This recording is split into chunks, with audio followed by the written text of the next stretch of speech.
بسم الله الرحمن الرحيم. Qasim is out of the picture. How long before we get Arash?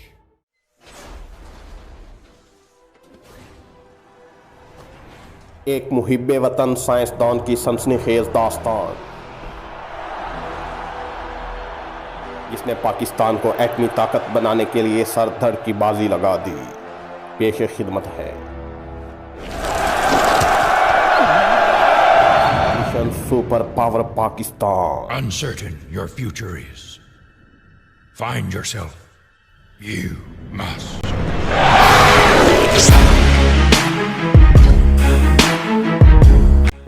چلیے شروع کرتے ہیں حکم کا منتظر غوری. 4 اپریل کو ڈاکٹر خان بذریعہ ہیلی کاپٹر لانچنگ ایریا میں پہنچ گئے، جہاں انہوں نے خصوصی کنٹرول روم کا معائنہ کیا.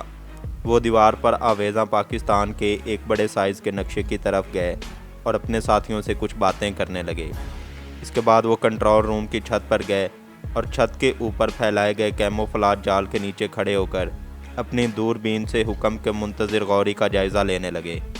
چھت پر ایک کونے میں کئی ایک دوربینیں پڑی تھیں، لیکن ڈاکٹر صاحب ایسے موقع کے لیے ہمیشہ اپنی دوربین استعمال کرتے ہیں.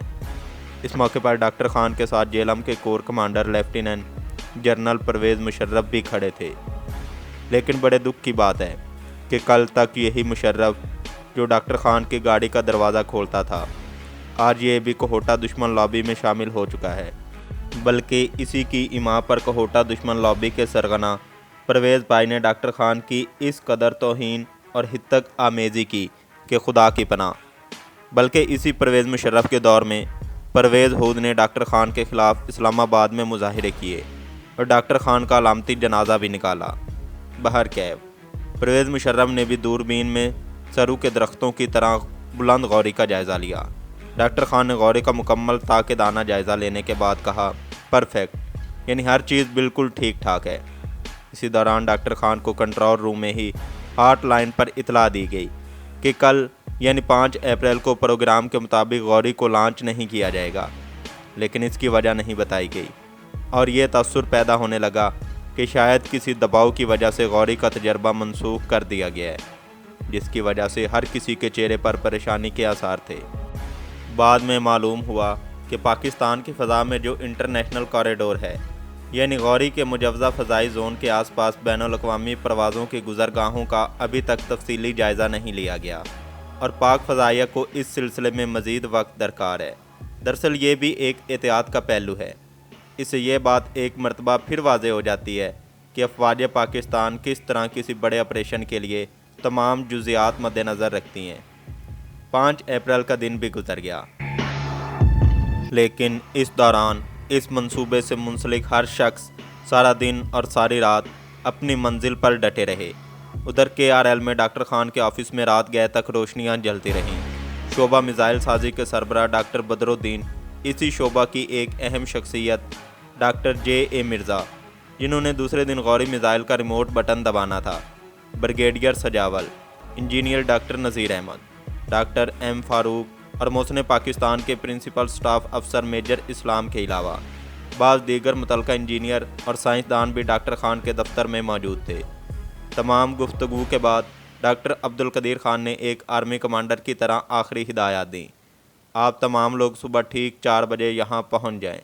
صبح اٹھنے کے لیے 2 گھڑیوں پر الارم لگائیں اور آپ کے ڈرائیو ٹھیک 3 بجے آپ کے گھر میں پہنچ جائیں گے. آپ بھی یہ سوچتے ہوں گے کہ آخری اتنی صبح ڈاکٹر خان نے یہ حکم کیوں جاری کیا. دراصل 6 اپریل کو صبح 7:20 سے لے کر 7:40 کے درمیان غوری لانچ کرنے کا فیصلہ ہو چکا تھا اور پاک فضائیہ سے مشاورت بھی یہ کر چکے تھے کہ اگر خدا نخواستہ پہلا تجربہ ناکام ہوا تو ٹھیک 11 بجے دوسرا میزائل لانچ کر دیا جائے گا. ڈاکٹر عبدالقدیر خان جب اپنے ساتھیوں کو ضروری ہدایات دے رہے تھے تو اس دوران انہیں GHQ سے فون آیا کہ وہ کل صبح لیفٹیننٹ جنرل ذوالفقار علی بھٹو اور دیگر اعلیٰ حکام کے ساتھ بذریعہ ہیلی کاپٹر لانچنگ ایریا میں جائیں گے. لیکن ڈاکٹر عبدالقدیر خان نے یہ کہہ کر ان سے معذرت کر لی کہ ایسے موقع پر جب غوری پروجیکٹ کا خواب شرمندہ تعبیر ہونے جا رہا ہے، میں نے اپنے ساتھیوں کو کیسے تنہا چھوڑ دیا. جو اس دن سے میرے ساتھ چلے آ رہے ہیں جب یہ پروجیکٹ ابھی کاغذوں پر ہی تھا۔ ڈاکٹر عبدالقدیر خان نے یہ کہہ دیا، میں اپنے رفقا کے ساتھ بذریعہ روڈ مقررہ وقت پر پہنچ جاؤں گا۔ 6 اپریل کی تاریخ 7 صبح 4 بجے سے پہلے ہی ڈاکٹر خان کے تمام قریبی رفقا کوہوٹا کے راولپنڈی آفس کے سیکیورٹی زون میں آنا شروع ہو گئے۔ یہ کوہوٹا کی تاریخ میں پہلا موقع تھا کہ تمام اہم انجینئرز اور سائنسدانوں کو بیک وقت صبح 4 بجے طلب کیا گیا تھا۔ یہاں یہ بات بھی قابل ذکر ہے کہ 1976 کے اوائل میں جب کوہوٹا پروجیکٹ ابھی ابتدائی مراحل میں تھا تو ڈاکٹر خان سمیت ان کے کئی رفقا رات کو ادھر ہی سو جایا کرتے تھے۔ ماضی کے ان دنوں کے بعد یہ پہلا موقع تھا کہ ڈاکٹر خان اور ان کے ساتھی آج اتنی جلدی فجر کی اذانوں سے بھی پہلے یہاں پر آ رہے تھے۔ سیکیورٹی پر مامور اہلکار بجلی کی وافر روشنی ہونے کے باوجود آنے والے ہر شخص کی گاڑی کے نمبر کا بغور جائزہ لیتے رہے۔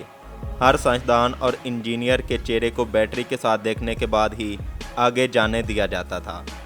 ڈاکٹر خان کے پرنسپل سٹاف افسر میجر اسلام الحق کے مطابق جب میں KRL کے پنڈی آفس میں صبح 4 بجے پہنچا تو مجھے یہ جان کر تعجب ہوا کہ ڈاکٹر خان کے کمرے کی بتیاں روشن ہیں۔ جب میں ان کے کمرے میں داخل ہوا تو انہیں کرسی پر بیٹھا دیکھ کر مزید حیران ہو گیا۔ جس شخص نے اپنی راتوں کی نیند اور دن کا سکون صرف اسی لیے اپنے اوپر حرام کیے رکھا تاکہ میری قوم چین کی نیند سو سکے۔ ڈاکٹر خان نے اسٹاف افسر میجر اسلام نے مجھے بتایا کہ ڈاکٹر خان کام کے معاملے میں بہت سخت تھے، لیکن اس سے بھی زیادہ خوش آئند بات یہ تھی کہ ہر کوئی ان کی سربراہی میں کام کرنے کو سعادت سمجھتا تھا۔ ان جیسا انسان شاذ و نادر ہی پیدا ہوتا ہے۔ میں جب بھی انہیں یہ بات کہتا کہ ڈاکٹر صاحب آپ کی سربراہی میں KRL بہت ترقی کر رہا ہے، آپ کیوں اتنے فکر مند ہو جاتے ہیں کہ آپ نے کوہوٹا پروجیکٹ کے لیے رات اور دن کا فرق ہی مٹا دیا ہے، تو ڈاکٹر خان فرماتے، میجر اسلام میرے پاس وقت انتہائی کم ہے، ایسا نہ ہو کہ ہم اپنے پروجیکٹ میں دیر لگا دیں اور ملک دشمن اس سے آگاہ ہو جائے اور کہیں اسے بند ہی نہ کروا دیں۔ لیکن تاریخ گواہ ہے کہ انہوں نے قوم اور اپنے آپ سے جو وعدہ کیا اسے اللہ کی مدد سے پورا بھی کیا۔ خیر مختصر یہ کہ ٹھیک 4:30 بجے 2 ایئر کنڈیشن کوسٹروں میں KRL کے ہائی کمان کی ملوٹ کی طرف روانہ ہو گئی۔ پہلی کوسٹر جس میں ڈاکٹر خان اپنے رفقا کے ساتھ سوار تھے، جب ہائی وے پر پہنچے تو ڈاکٹر نے سورہ یاسین کی کیسٹ آن کر دی۔ ڈاکٹر خان سے آگے والی نشست پر تشریف فرما انجینئر ڈاکٹر فروغ احمد کا کہنا ہے، جب یہ خصوصی کوسٹر تھوڑا آگے بڑھی تو میں نے ڈاکٹر خان سے بات کرنے کے لیے پیچھے منہ کیا تو میں نے دیکھا ڈاکٹر خان نے آنکھیں بند کی ہوئی ہیں اور ان کے ہونٹ ہل رہے ہیں۔ بعد میں مجھے اندازہ ہو گیا کہ وہ کیسٹ کے ساتھ تلاوت فرما رہے ہیں۔ کوسٹر میں چائے کے تھرموس اور بسکٹ موجود تھے، لیکن سارے راستے میں کسی نے بھی چائے نہ پی، ہر کوئی اپنے ذہن میں آنے والے لمحات کو بسائے بیٹھا تھا۔ ڈاکٹر خان صاحب کی حس مزاح بہت تیز تھی، لیکن انہوں نے کوسٹر میں کوئی مذاق نہیں کیا اور کوسٹر میں فضا بوجھل سی تھی۔ جب کوسٹر GT روڈ کے اس مقام پر پہنچی جہاں سے ایک سڑک چکوال کی طرف جاتی ہے تو ڈاکٹر صاحب نے سڑک کی طرف اشارہ کرتے ہوئے بلند آواز سے کہا، بریگیڈیئر سجاول صاحب یہ سڑک کہاں جاتی ہے؟ تو اس بات پر کوسٹر میں چند کہکہے بلند ہوئے، چونکہ بریگیڈیئر سجاول چکوال کے رہنے والے ہیں، اور یوں کوسٹر کی بوجھل فضا خوشگوار ہو گئی۔ سفر کے ابتدا میں آنے والی آزمائش کی گھڑی کے دباؤ کو کم کرنے کے لیے اس طرح کی ہلکی پھلکی باتیں جاری رہیں، لیکن جوں ہم لانچنگ ایریا کے قریب جا رہے تھے تو خود محسن پاکستان کے چہرے پر سنجیدگی، غور و فکر اور پریشانی کے آثار واضح ہوتے جا رہے تھے۔ چند منٹ بعد میں نے دیکھا کہ ڈاکٹر خان کے ہونٹ ہل رہے ہیں۔ میں نے ان کے ساتھ اپنے ماضی کی دیرینہ رفاقت کے تجربے میں اندازہ لگا لیا کہ وہ اپنی مرغوب دعا نصرم من اللہ و فتح قریب پڑھ رہے ہیں۔ ڈاکٹر خان اور ان کے ساتھیوں کا یہ قافلہ تقریباً 6:30 بجے ملوٹ پہنچ گیا۔ اسے اگلی ویڈیو میں آپ کو بتائیں گے۔ غوری پاک فضاؤں میں انتظار کیجیے گا۔